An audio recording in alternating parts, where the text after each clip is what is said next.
우림은 살아가면서 수많은 것들을 곁에 둡니다.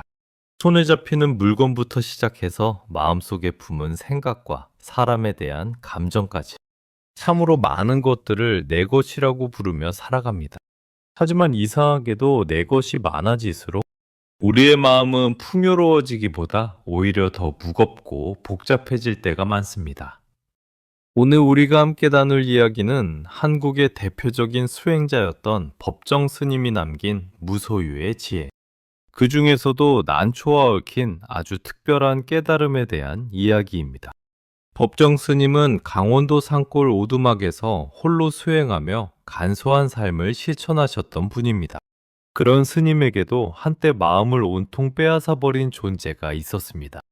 바로 지인에게 선물 받은 난초 두 화분이었습니다. 처음 난초를 선물 받았을 때 스님은 그 싱그러운 잎사귀와 은은한 향기에 매료되었습니다. 매일 아침 정성스럽게 물을 주고 잎에 쌓인 먼지를 닦아내며 정성을 다했습니다. 하지만 그 지극한 정성은 시간이 흐를수록 조금씩 변질되기 시작했습니다. 사랑이 깊어질수록 그 대상에 묶이게 되는 소유의 역설이 시작된 것입니다.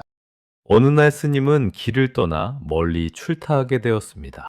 그런데 그날따라 갑자기 소나기가 퍼붓기 시작했습니다. 세차게 내리는 비를 보며 스님은 불현듯 오두막 밖에 내놓은 난초 화분을 떠올렸습니다. 저 연약한 난초잎이 거친 빗줄기에 꺾이지는 않을까. 너무 많은 물을 머금어 뿌리가 썩지는 않을까 하는 걱정이 머릿속을 가득 채웠습니다. 분명 수행을 위해 길을 나선 길이었지만 스님의 마음은 이미 난초 곁에 가 있었습니다.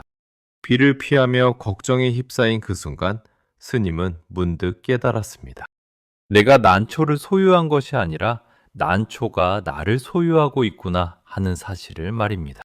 우리의 삶도 이와 크게 다르지 않습니다. 내가 아끼고 사랑한다고 믿었던 것들이 어느 순간 나를 꼼짝 못하게 묶어두는 족쇄가 되곤 합니다.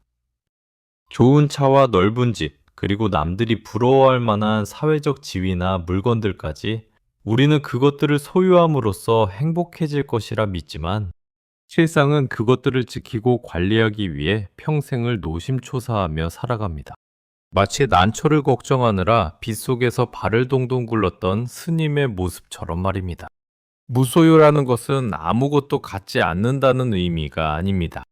내가 가진 것들에 의해 내가 휘둘리지 않는 상태를 말합니다. 꼭 필요한 것만을 곁에 두고 그 외의 것들로부터 마음의 자유를 얻는 것, 그것이 진정한 무소유의 핵심입니다. 우리는 흔히 많이 가질수록 힘이 세지고 자유로워질 것이라 착각하지만 실제로는 버릴 수 있을 때 비로소 진정한 주인이 됩니다. 오늘 이 시간을 통해 여러분의 마음속에 자리 잡은 난초는 무엇인지 한번 돌아보셨으면 합니다. 그것이 물건일 수도 있고 자식에 대한 지나친 걱정일 수도 있으며 과거의 영광이나 상처일 수도 있습니다. 내가 쥐고 있는 그 손을 살며시 놓았을 때 비로소 우리 앞에 펼쳐지는 드넓은 평온의 세계를 함께 경험해 보고자 합니다. 이제 긴 호흡으로 법정 스님이 전하는 비움의 미학 속으로 더 깊이 들어가 보겠습니다. 마음을 차분히 가라앉히고 오직 이 순간의 목소리에 집중해 보시길 바랍니다. 우리는 무언가를 사랑할 때 그것을 온전히 내 곁에 두고 싶어 합니다.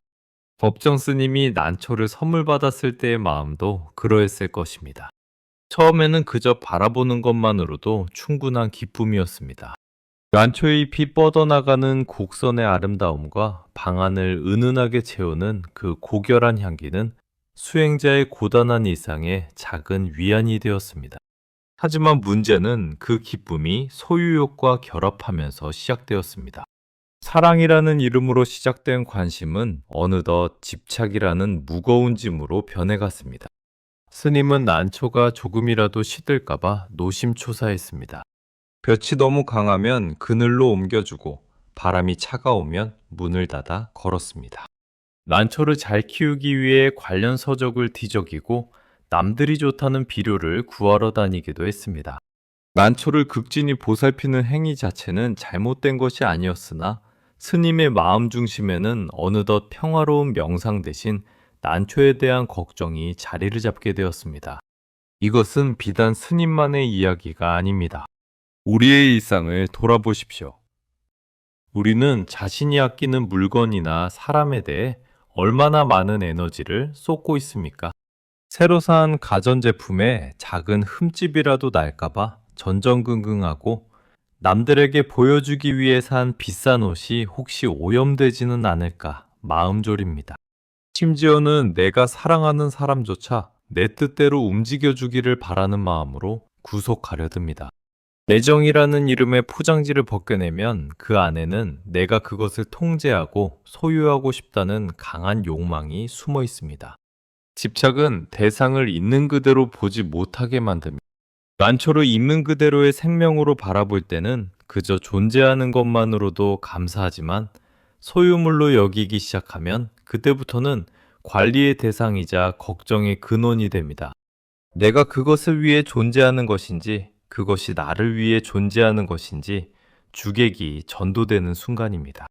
법정 스님은 훗날 이 시기를 회상하며 난초가 상전 노릇을 하고 나는 그 난초의 종노릇을 했다고 고백하셨습니다.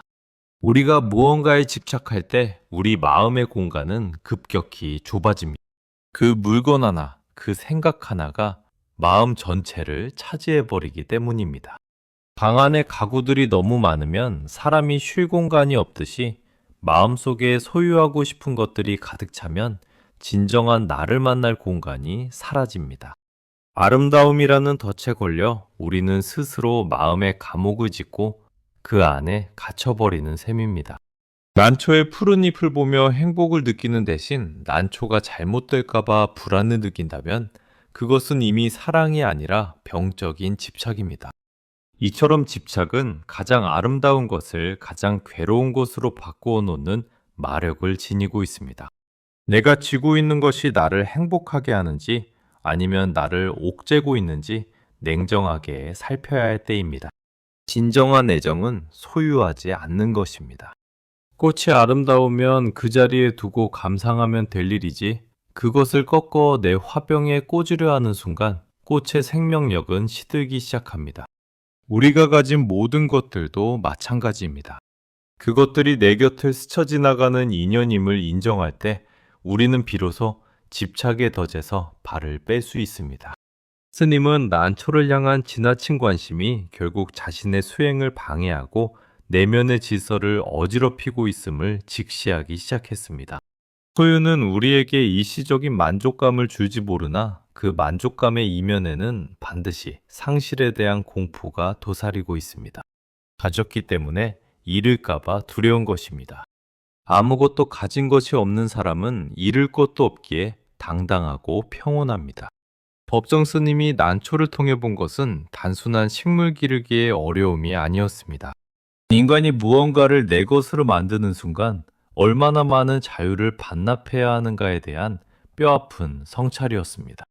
여러분의 방안을 그리고 여러분의 마음속을 한번 들여다보십시오. 혹시 너무 귀하게 여겨서 오히려 당신을 힘들게 만드는 난초 한 분을 애지중지 키우고 있지는 않습니까? 그것이 당신의 시간을 뺏고 당신의 평화를 갉아먹고 있다면 이제는 그 관계를 다시 정립해야 할 시간입니다. 집착의 덫에서 벗어나는 첫걸음은 내가 그것에 묶여 있다는 사실을 정직하게 인정하는 것에서 시작됩니다. 빗줄기가 굵어질수록 마음의 불안도 함께 커져만 가던 그날의 기억을 떠올려 봅니다. 법정 스님은 장마철 무더위 속에서 친구를 만나러 성북동으로 향했습니다. 오두막을 나설 때만 해도 하늘은 맑았지만 돌아오는 길에 마주한 갑작스러운 폭우는 스님의 발길을 붙잡았습니다. 서마 밑에서 비를 피하며 스님의 머릿속을 가득 채운 것은 오직 하나였습니다. 뜰에 내놓은 난초 화분들이었습니다. 비가 너무 많이 오면 난초의 연약한 뿌리가 썩을지도 모릅니다. 세찬 바람에 그 고운 잎이 꺾일지도 모릅니다. 정성을 다해 키워온 지난 시간들이 한순간에 물거품이 될 것 같아 스님은 안절부절 못했습니다. 친구와의 대화도 그날의 풍경도 스님의 눈에는 들어오지 않았습니다. 몸은 비를 피하고 있었지만 마음은 이미 비 속에서 젖어가는 난초와 함께 고통받고 있었습니다. 바로 이 지점에서 우리는 소유가 우리를 세상에 묶어두는 방식을 목격하게 됩니다. 무언가를 소유한다는 것은 그것에 대한 책임뿐만 아니라 그것과 운명을 함께하겠다는 무언의 약속과도 같습니다. 내가 가진 물건이 비에 젖으면 내 마음도 젖고 내가 가진 주식이 떨어지면 내 기분도 바닥을 칩니다. 내가 소유한 차에 작은 흠집이 생기면 내 몸에 상처가 난 것처럼 쓰라립니다. 결국 소유물은 나를 확장하는 도구가 아니라 나를 세상의 변화에 민감하게 반응하게 만드는 안테나가 되어 우리를 끊임없이 흔들어 놓습니다. 법정 스님은 그 빛 속에서 절실히 깨달았습니다. 난초를 가지기 전에는 비가 오면 비가 오는 대로, 바람이 불면 바람이 부는 대로 자연의 섭리를 즐길 수 있었습니다. 비 오는 날의 운치를 즐기며 차 한 잔의 여유를 가질 수도 있었고, 빗소리에 귀를 기울이며 깊은 명상에 잠길 수도 있었습니다. 하지만 난초라는 소유물이 생기는 순간 비는 더 이상 감상의 대상이 아니라 내 소유물을 위협하는 적이 되었습니다. 자연의 순리조차 내 소유물의 안위를 기준으로 판단하게 된 것입니다. 이것이 바로 소유가 가져오는 부자유의 실체입니다. 우리는 더 많이 가질수록 더 넓은 세상을 가졌다고 착각하지만 실상은 그 소유물들이 만들어낸 촘촘한 그물망 속에 갇혀버립니다. 아끼는 가구가 상할까봐 손님을 초대하지 못하고 비싼 옷이 해질까봐 마음껏 움직이지 못하는 삶이 과연 진정한 주인의 삶이라고 할 수 있겠습니까? 물건이 나를 위해 존재하는 것이 아니라 내가 물건의 안녕을 위해 봉사하고 있는 격입니다. 소유는 또한 우리를 현재에 머물지 못하게 합니다. 스님은 빛 속에서 현재 마주하고 있는 인연과 풍경에 집중하지 못하고 오직 집에 두고 온 난초라는 과거의 인연과 그것이 잘못될지도 모른다는 미래의 불안 사이에 갇혀버렸습니다. 우리 역시 마찬가지입니다. 집안에 쌓아둔 수많은 물건들과 통장 속의 숫자들, 그리고 남들에게 보여줘야 할 나의 이미지들에 묶여 정작 지금 이 순간 내 앞에 있는 사람의 눈동자를 바라보지 못합니다. 우리가 짊어진 그 수많은 짐들이 사실은 우리를 지켜주는 성벽이 아니라 우리를 가두는 감옥의 창살임을 깨닫는 순간은 언제나 고통스럽습니다. 하지만 그 고통을 직면할 때 비로소 우리는 자유로워질 준비가 됩니다. 법정 스님은 빛 속에서 난초를 걱정하던 자신의 초라한 모습을 보며 소유의 비정함을 뼈저리게 느끼셨습니다. 소유물은 결코 우리를 배부르게 하지 않습니다. 오히려 더 큰 허기와 더 깊은 불안을 가져올 뿐입니다. 내 손에 쥔 것이 많을수록 나는 그만큼 세상의 풍파에 더 많이 노출됩니다. 잃을 것이 많은 사람은 늘 주변을 경계하며 살아야 합니다.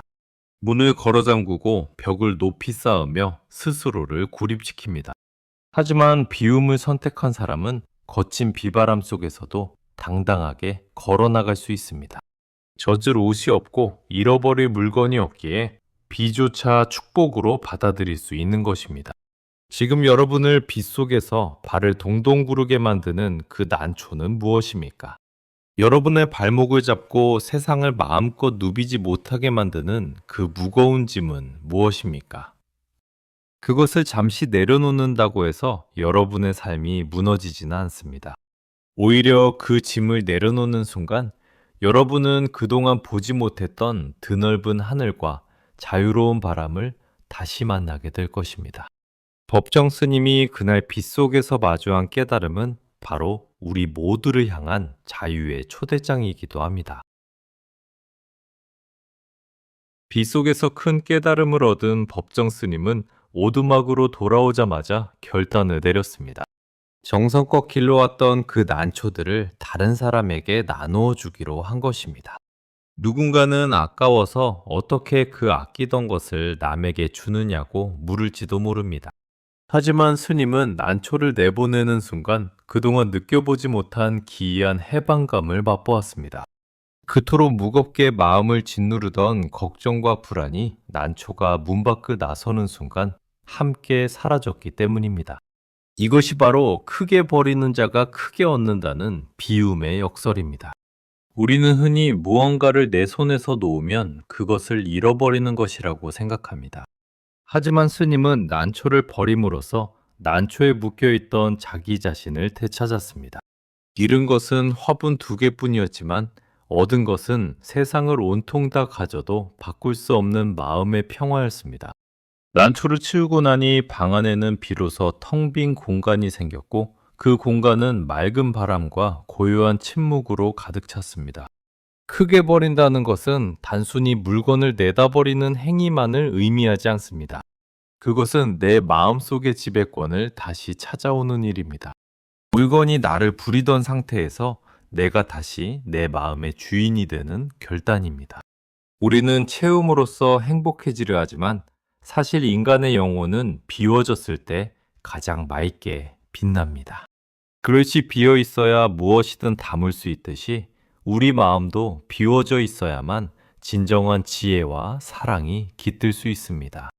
스님은 난초를 보낸 뒤 예전처럼 다시 비소리를 즐길 수 있게 되었습니다. 더 이상 비가 와도 난초 뿌리가 썩을까 걱정하지 않아도 되었고 바람이 불어도 화분이 넘어질까 노심초사하지 않아도 되었습니다. 이제 비는 다시 자연의 노래가 되었고 바람은 산의 숨결이 되었습니다. 소유라는 필터를 제거하자 세상이 다시 있는 그대로의 아름다움으로 다가온 것입니다. 비움은 우리에게 공간을 선물합니다.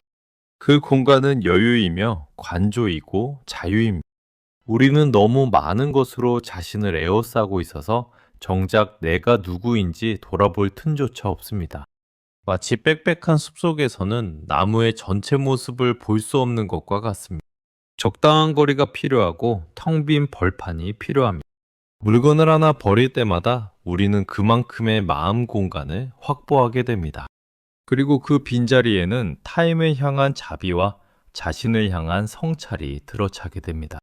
많이 가진 사람은 그 가진 것의 무게만큼 고개를 숙이고 살아야 합니다. 그것을 지키고 보존하느라 하늘을 볼 시간이 없습니다. 그러나 비운 사람은 고개를 높이 들고 세상을 봅니다. 가진 것이 없으니 두려울 것이 없고 두려울 것이 없으니 모든 순간이 축복입니다.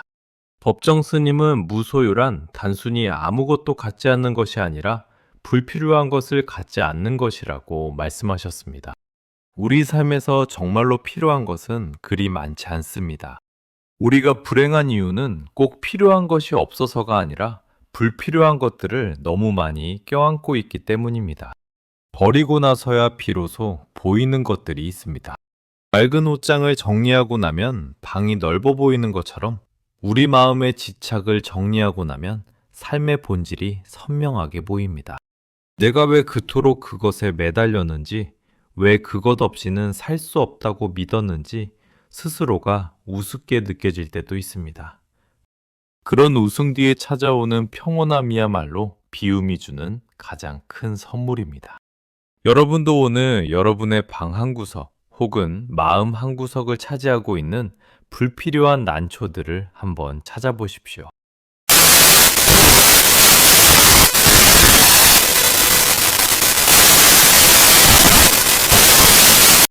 크게 버리는 용기가 여러분을 진정한 풍요로 안내할 것입니다.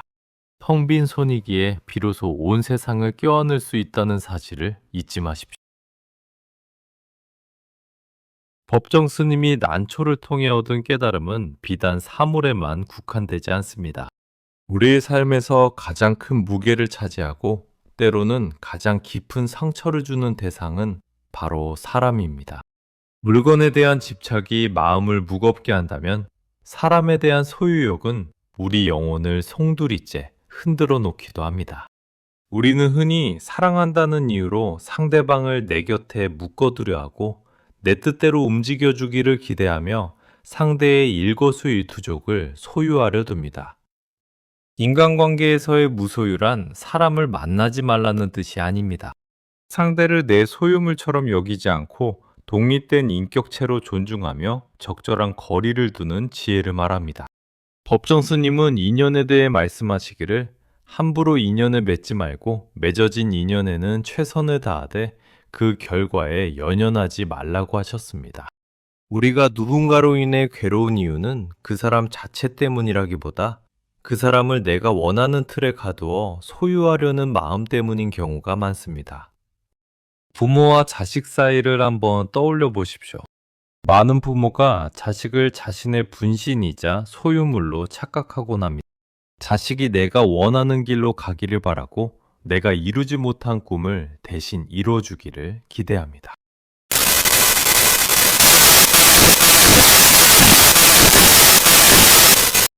자식을 내 난초처럼 여기며 과도하게 물을 주고 그늘에만 두려할 때 자식의 생명력을 시들고 부모의 마음에는 근심만 쌓입니다.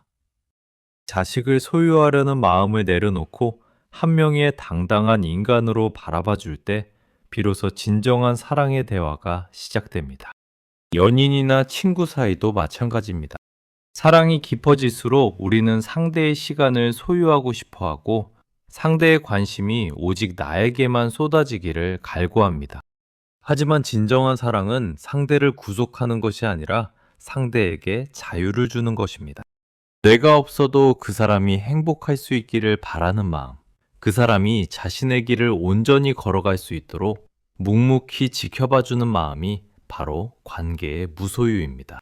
집착이 섞인 사랑은 상대의 숨통을 조이지만 무소유의 사랑은 상대를 춤추게 합니다. 우리는 또한 타인에게 보여지는 나의 이미지에 대해서도 강한 소유욕을 가집니다. 남들이 나를 어떻게 생각할지, 나에 대한 평판이 어떠할지에 전전긍긍하며 그 이미지를 지키기 위해 가면을 쓰고 살아갑니다. 이건 역시 나라는 존재를 타인의 시선에 저당 잡히는 소유의 변형입니다. 법정 스님은 남의 시선에 갇혀 살지 말고 오직 자신의 내면 소리에 귀를 기울이라고 권하셨습니다. 타인이 나를 어떻게 보든 그것은 타인의 몫이며 내가 소유할 수 없는 영역임을 인정할 때 우리는 비로소 관계로부터 자유로워집니다. 홀로 있는 시간의 중요성도 여기서 나옵니다. 무소유의 관계를 실천하기 위해서는 먼저 스스로가 홀로 설 수 있어야 합니다. 내가 나 자신으로 충만할 때 타인에게 기대거나 구걸하지 않게 됩니다. 누군가 곁에 있으면 즐겁게 지내고 떠나면 떠나는 대로 그 빈자리를 고요하게 받아들이는 태도. 그것이 바로 인간관계의 명수들이 지닌 무소유의 자세입니다. 스님은 산중 오두막에서 홀로 지내셨지만 결코 외롭지 않으셨습니다. 숲의 나무들과 바람, 그리고 찾아오는 새들과 무소유의 우정을 나누셨기 때문입니다. 관계를 소유하려 들으면 갈등이 생기지만 관계를 공유하려 하면 축복이 됩니다. 내 곁에 머무는 사람을 잠시 스쳐 지나가는 인연의 선물로 여기십시오.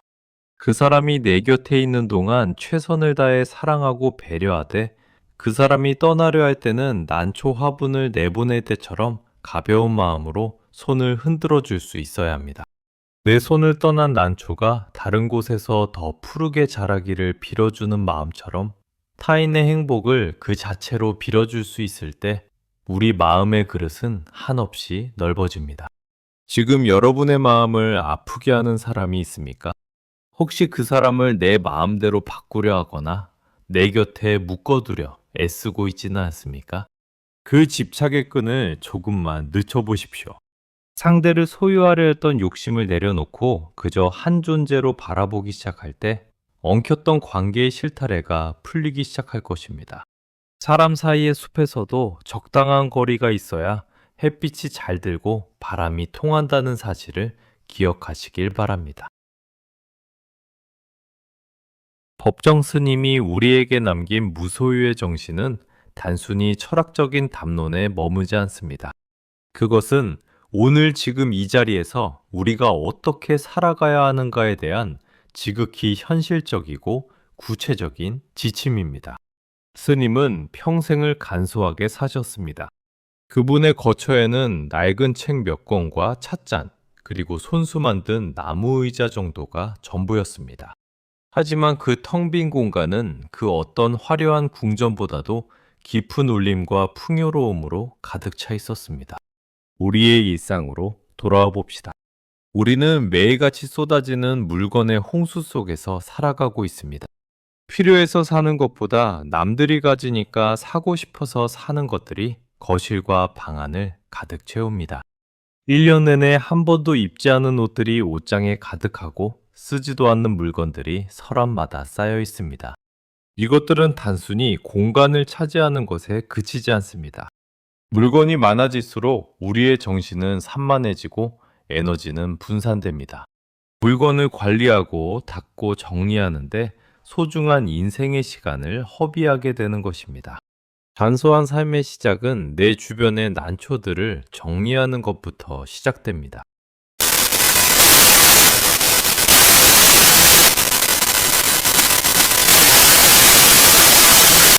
오늘 당장 집안의 물건들을 하나씩 살펴보십시오. 이것이 정말 내 삶에 꼭 필요한 것인지 아니면 소유욕의 찌꺼기인지 스스로에게 물어보아야 합니다. 만약 지난 1년 동안 단 한 번도 손길이 닿지 않은 물건이 있다면 그것은 이미 내 물건이 아닙니다. 그것을 필요로 하는 다른 이에게 나누어 주거나 과감히 비워내십시오.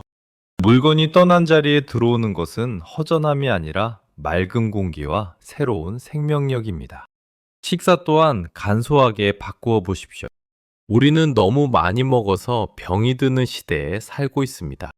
화려한 성찬보다는 제철에 나는 소박한 채소와 맑은 국 한 그릇으로 몸을 채울 때 우리의 몸은 비로소 가벼워지고 정신은 맑아집니다. 법정 스님은 음식을 먹는 행위조차 수행의 연장으로 보셨습니다.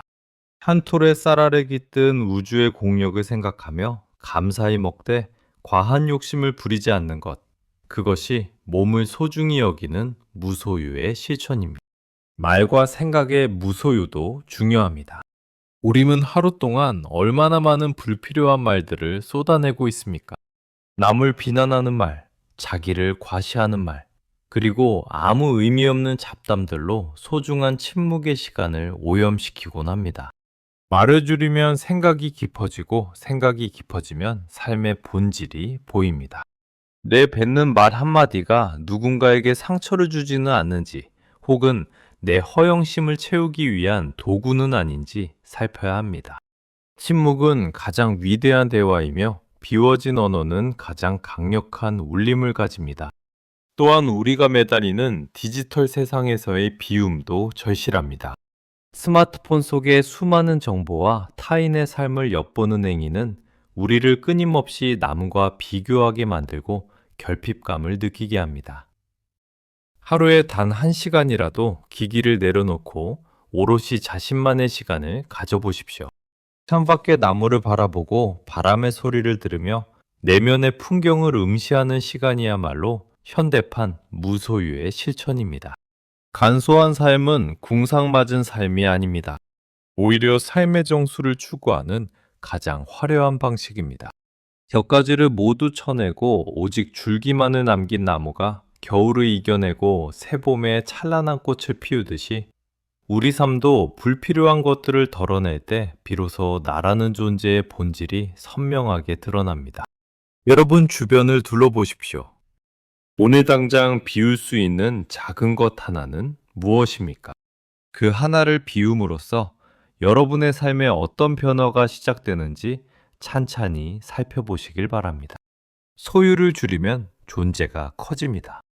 이것이 법정 스님이 난초를 보내고 우리에게 들려주신 가장 아름다운 인생의 비결입니다. 이제 우리는 그 가벼워진 몸과 마음으로 삶의 마지막 장을 향해 함께 걸어가 보고자 합니다. 이제 긴 여정의 마침표를 찍으며 법정 스님이 난초를 통해 우리에게 건넨 마지막 속삭임에 귀를 기울여 봅니다. 스님은 평생을 무소유의 길을 걸으시다가 마침내 이 세상을 떠나실 때조차 아무것도 남기지 않으셨습니다. 입으시던 가사 한 벌과 평소 쓰시던 물건 몇 가지만을 남긴 채 본래 왔던 그곳으로 아주 가볍게 돌아가셨습니다. 그분의 마지막 모습은 우리에게 묻습니다. 당신은 갈 때 무엇을 가지고 가겠느냐고 말입니다. 우리는 태어날 때 두 손을 꽉 쥐고 세상에 나옵니다. 무엇이든 움켜쥐겠다는 본능적인 의지일지도 모릅니다. 하지만 세상을 떠날 때는 누구나 예외 없이 그 손을 펴고 떠납니다. 아무리 귀한 보석도 사랑하는 사람도 지키고 싶었던 명예도 단 하나 소유해서 가져갈 수 있는 것은 없습니다. 결국 인생이란 꽉 쥐고 있던 손을 조금씩 펴가는 과정이며 나중에는 온전히 다 비워내는 연습의 연속입니다. 법정 스님이 난초를 선물로 주고 나서 느꼈던 그 해방감은 우리가 죽음 앞에서 혹은 삶의 커다란 매듭 앞에서 느껴야 할 감정의 예고편과 같습니다. 쥐고 있을 때는 내 것인 줄 알았는데 놓아보니 그것은 애초에 내 것이 아니었습니다. 그저 잠시 나에게 머물렀던 인연이었을 뿐입니다. 우리가 소유라고 믿었던 모든 것들은 사실 우주가 우리에게 잠시 빌려준 대여품입니다. 시간이 다 되면 우리는 그 대여품을 원래의 자리로 깨끗하게 돌려주어야 합니다. 진정으로 가치 있는 삶은 얼마나 많이 가졌느냐가 아니라 얼마나 맑은 향기를 남겼느냐에 달려 있습니다. 난초는 사라졌지만 난초를 사랑했던 스님의 맑은 마음과 그 마음이 빚어낸 무소유의 가르침은 오늘날까지도 우리 곁에 향기로 남아 있습니다. 우리 역시 마찬가지입니다. 우리가 세상에 남길 수 있는 것은 통장의 잔고나 커다란 집이 아닙니다. 내가 머물다 간 자리에서 피어오르는 다정한 말 한마디, 따뜻한 시선, 그리고 욕심 없이 살다간 고결한 삶의 향기입니다. 이제 마음의 짐을 조금 내려놓으셔도 괜찮습니다. 남들보다 늦었다고 혹은 남들보다 가진 것이 적다고 스스로를 채찍질할 필요도 없습니다. 오히려 남들보다 더 많이 비울 수 있는 여유가 있다면 그것이야말로 진정한 축복입니다. 비운 만큼 채워지는 것이 세상의 이치라면 우리는 비움을 통해 더 큰 우주의 평온을 채울 수 있습니다. 법정 스님은 말씀하셨습니다. 크게 버리는 사람만이 크게 얻을 수 있다고 말입니다. 아무것도 갖지 않았을 때 비로소 온 세상을 갖게 된다는 그 역설적인 진리를 이제 여러분의 가슴에 담아보시기 바랍니다. 빈손이기에 길가에 핀 들꽃을 쓰다듬을 수 있고 빈손이기에 사랑하는 사람의 손을 따뜻하게 잡아줄 수 있습니다. 소유의 노예가 아닌 존재의 주인으로 살아가는 것. 그것이 바로 난초가 스님에게 그리고 우리에게 전해준 지혜의 핵심입니다. 편안한 마음으로 오늘 하루를 마무리하시길 바랍니다. 여러분의 마음속 난초가 집착의 덫이 아니라 자유의 날개가 되기를 기원합니다. 텅 빈 방 안을 채우는 맑은 바람처럼 여러분의 삶도 언제나 가볍고 경쾌하기를 바랍니다. 빈손으로 온 이 길에서 오직 아름다운 인연의 향기만 가득하기를 마음 모아 기도합니다. 함께 마음을 나눠주셔서 고맙습니다. 늘 평온하십시오.